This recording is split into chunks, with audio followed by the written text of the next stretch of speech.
Hi guys, just wanted to show you how I'm doing this draw front.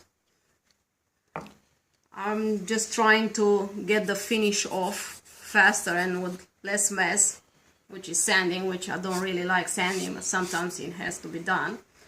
And I'm just using a scraper, a wood scraper, and trying to get it off and just show you how I'll do it in a easy and faster way.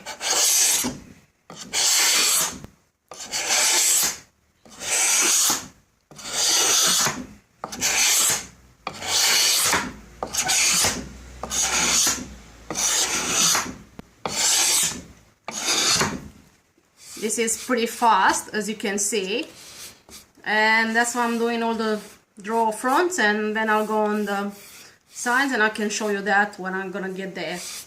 Thank you.